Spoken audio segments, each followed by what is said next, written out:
ओम नमो भगवते वासुदेवाय। जय माँ लक्ष्मी। ओम नमः शिवाय। जय माँ पार्वती। प्यारे श्रोतागण, पूर्णिमा व्रत सभी के लिए बड़ा ही लाभकारी है। पूर्णिमा का दिन भगवान शिव तथा भगवान विष्णु और माँ लक्ष्मी का विशेष दिन माना गया है।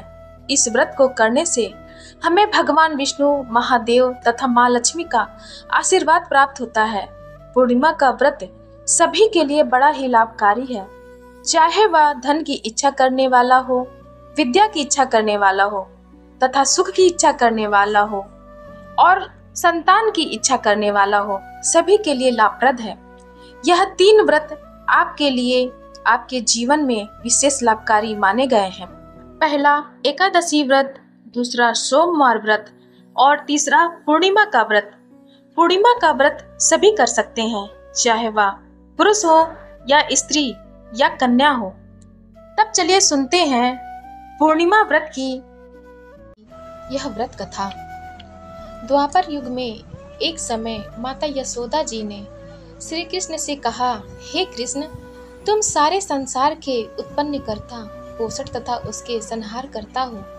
आज कोई ऐसा व्रत मुझसे कहो जिसके करने से मृत्यु लोक में स्त्रियों को विधवा होने का भय न रहे तथा यह व्रत सभी मनुष्यों की मनोकामना पूर्ण करने वाला हो।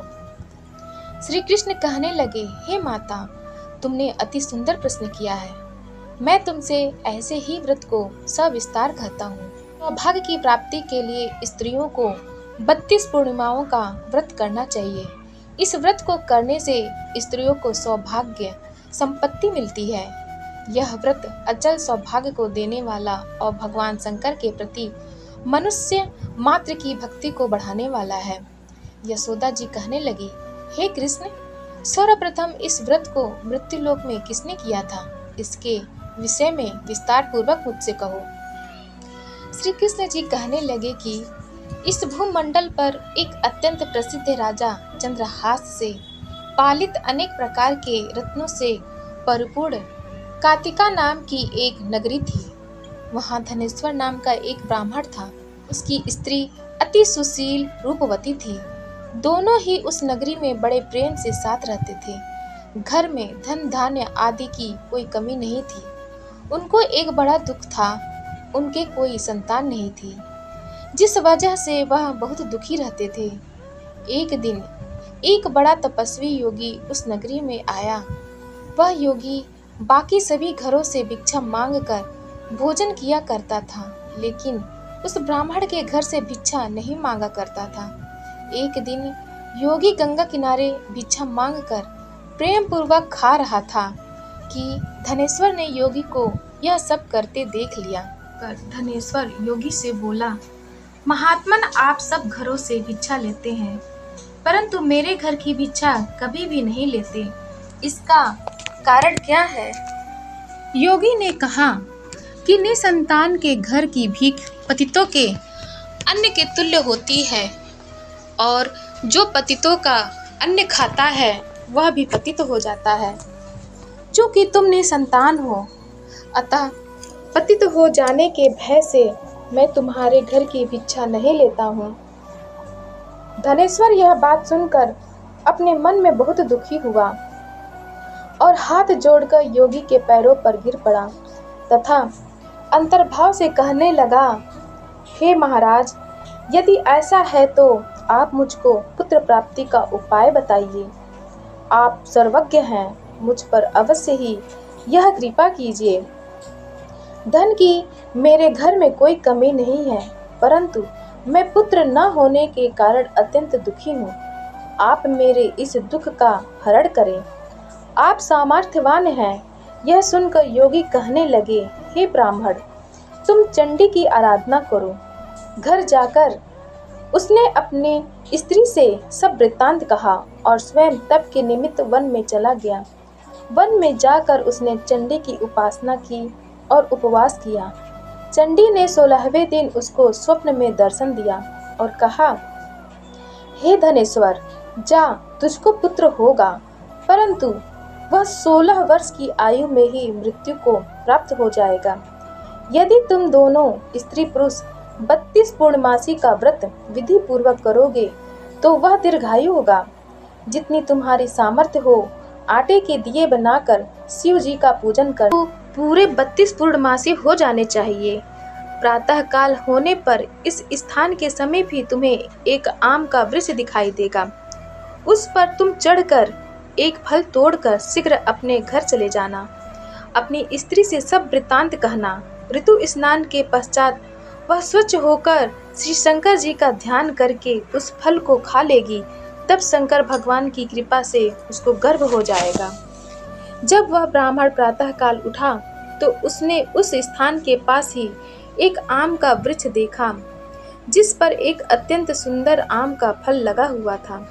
उस ब्राह्मण ने उस आम के वृक्ष पर चढ़कर उस फल को तोड़ने का प्रयत्न किया, परंतु वृक्ष पर कई बार प्रयत्न करने पर भी वह न चढ़ पाया। तब तो उस ब्राह्मण को बहुत चिंता हुई और विघ्न विनाशक श्री गणेश जी की वंदना करने लगा। हे दयानिधे, अपने भक्तों के विघ्नों का नाश करके उनके मंगल कार्य को करने वाले, दुष्टों का नाश करने वाले, रिद्धि सिद्धि के देने वाले, आप मुझ पर कृपा करके इतना बल दें कि मैं अपने मनोरथ को पूर्ण कर सकूं। इस प्रकार गणेश जी की प्रार्थना करने पर उनकी कृपा से धनेश्वर वृक्ष पर चढ़ गया और उसने एक अति सुंदर आम का फल देखा। उसने विचार किया कि जो वरदान से फल मिला था वह यह है और कोई फल दिखाई नहीं देता। धनेश्वर ब्राह्मण ने जल्दी से उस फल को तोड़कर अपनी स्त्री को ला कर दिया और उसकी स्त्री ने अपने पति के कथनानुसार उस फल को खा लिया और वह गर्भवती हो गई। देवी जी की असीम कृपा से उसे एक अत्यंत सुंदर पुत्र उत्पन्न हुआ, जिसका नाम उन्होंने देवीदास रखा। माता पिता के हर्ष और शोक के साथ वह बालक शुक्ल पक्ष के चंद्रमा की भांति अपने पिता के घर में बढ़ने लगा। भवानी की कृपा से वह बालक बहुत ही सुंदर, सुशील और विद्या पढ़ने में बहुत ही निपुण हो गया। दुर्गा जी की आज्ञा अनुसार उसकी माता ने 32 पूर्णमासी का व्रत रखना प्रारंभ कर दिया था, जिससे उसका पुत्र बड़ी आयु वाला हो जाए। 16वां वर्ष लगते ही देवीदास के माता पिता को बड़ी चिंता हो गई कि कहीं उनके पुत्र की इस वर्ष मृत्यु न हो जाए। इसलिए उन्होंने अपने मन में विचार किया कि यदि यह दुर्घटना उनके सामने हो गई तो वे कैसे सहन कर सकेंगे। उन्होंने देवीदास के मामा को बुलाया और कहा कि हमारी इच्छा है कि देवीदास 1 वर्ष तक काशी में जाकर विद्या अध्ययन करे और उसको अकेला भी नहीं छोड़ना चाहिए। इसलिए साथ में तुम चले जाओ और 1 वर्ष के पश्चात इसको वापस लौटा आना। सब प्रबंध करके उसके माता पिता ने काशी जाने के लिए देवीदास को एक घोड़े पर बैठाकर उसके मामा को उसके साथ कर दिया, किंतु यह बात उसके मामा या किसी और से नहीं कही। धनेश्वर ने सपत्नी अपने पुत्र की मंगल कामना तथा दीर्घायु के लिए भगवती दुर्गा की आराधना और पूर्णमासियों का व्रत करना आरंभ कर दिया। इस प्रकार बराबर 32 पूर्णमासी का व्रत पूरा किया। कुछ समय पश्चात एक दिन वह दोनों मामा और भांजा मार्ग में रात्रि बिताने के लिए किसी ग्राम में ठहरे हुए थे। उस दिन उस गांव में एक ब्राह्मण की अत्यंत सुंदरी, सुशीला, विदुषी और गुणवती कन्या का विवाह होने वाला था। जिस धर्मशाला के अंदर वर और उसकी बारात ठहरी हुई थी, उसी धर्मशाला में देवीदास और उसके मामा भी ठहरे हुए थे।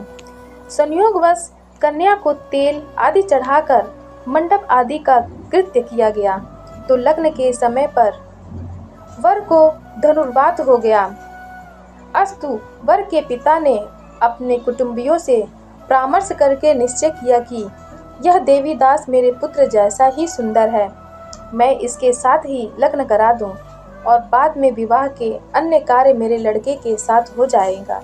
ऐसा सोचकर देवीदास के मामा से जाकर बोला कि तुम थोड़ी देर के लिए अपने भांजे को हमें दे दो, जिससे विवाह के लग्न का सब कृत्य सुचारू रूप से हो सके।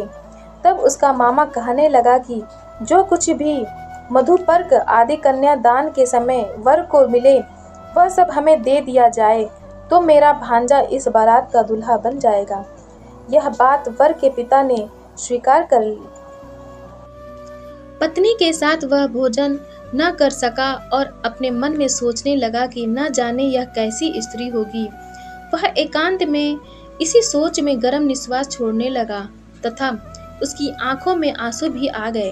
तब वधू ने पूछा कि क्या बात है, आप इतने उदासीन व दुखी क्यों हो रहे हैं? तब उसने सब बातें जो वर के पिता व उसके मामा में हुई थी उसको बतला दी। कन्या कहने लगी कि यह ब्रह्म विवाह के विपरीत कैसे हो सकता है? देव, ब्राह्मण और अग्नि के सामने मैंने आपको ही अपना पति बनाया है, इसलिए आप ही मेरे पति हैं। मैं आपकी ही पत्नी रहूंगी, किसी अन्य की कदापि नहीं। तब देवीदास ने कहा, ऐसा मत कहिए, क्योंकि मेरी आयु बहुत थोड़ी है।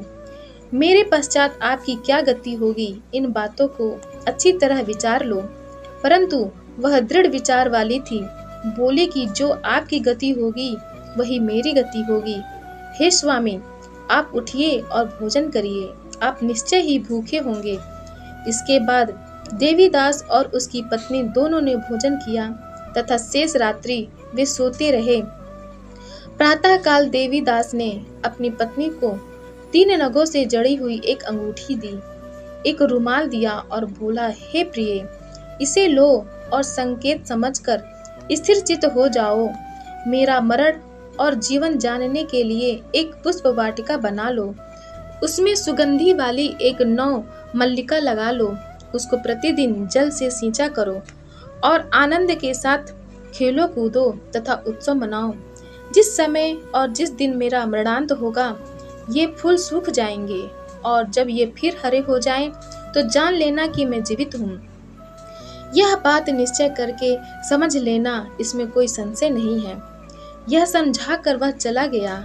प्रातः काल होते ही वहां पर गाजे बाजे बजने लगे और जिस समय विवाह के कार्य समाप्त करने के लिए वर तथा सब बाराती मंडप में आए, तो कन्या ने वर को भली प्रकार से देखकर अपने पिता से कहा कि यह मेरा पति नहीं है। मेरा पति वही है जिसके साथ रात्रि में मेरा पाणी ग्रहण हुआ था। इसके साथ मेरा विवाह नहीं हुआ है।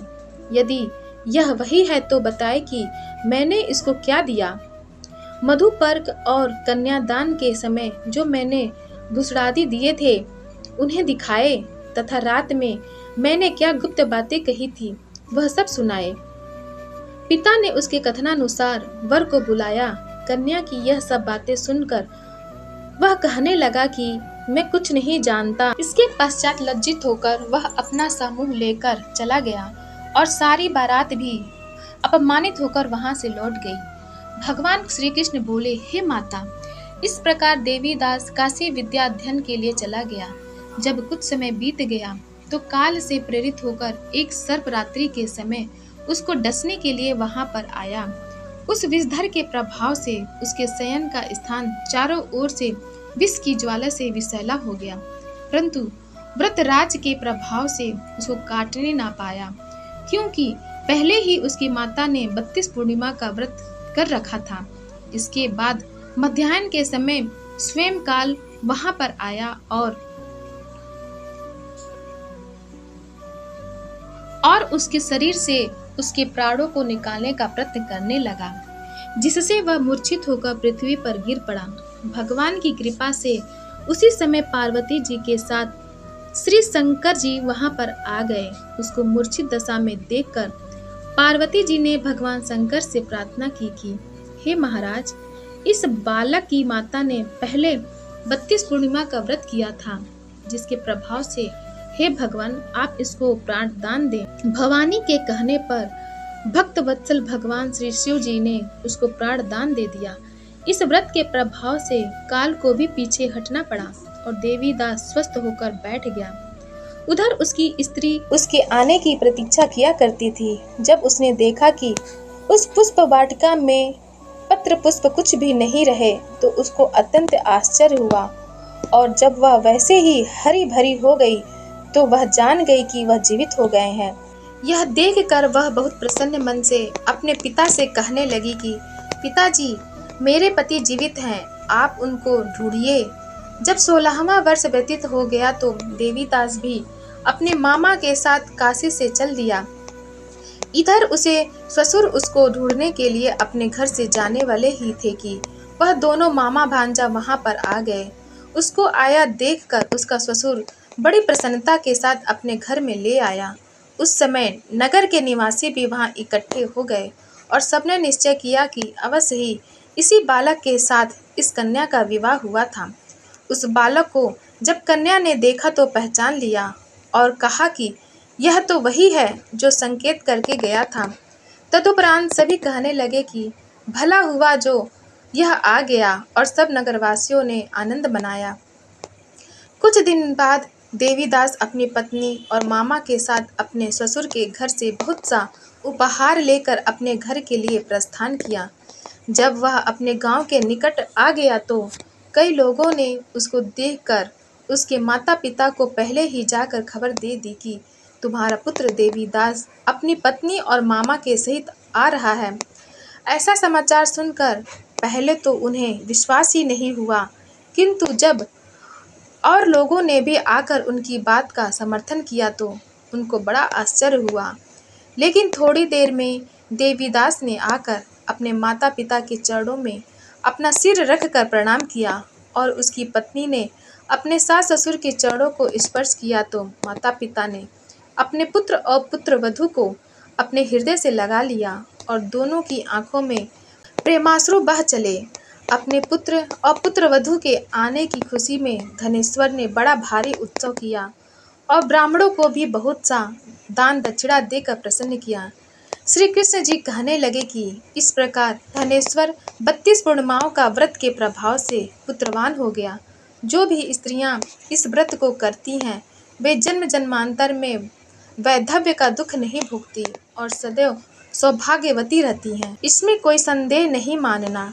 यह व्रत पुत्र पौत्रों को देने वाला तथा संपूर्ण मनोकामनाओं को पूर्ण करने वाला है। 32 पूर्णिमाओं के व्रत करने से व्रती की सब इच्छाएं भगवान शिव जी की कृपा से पूर्ण हो जाती है। बोलो शंकर भगवान की जय, माता पार्वती की जय, विष्णु भगवान की जय। प्यारी माताओं और बहनों, कथा अच्छी लगी हो तब आप हमारे चैनल सनातन कथा संग्रह को लाइक करें, शेयर करें और सब्सक्राइब करें। धन्यवाद।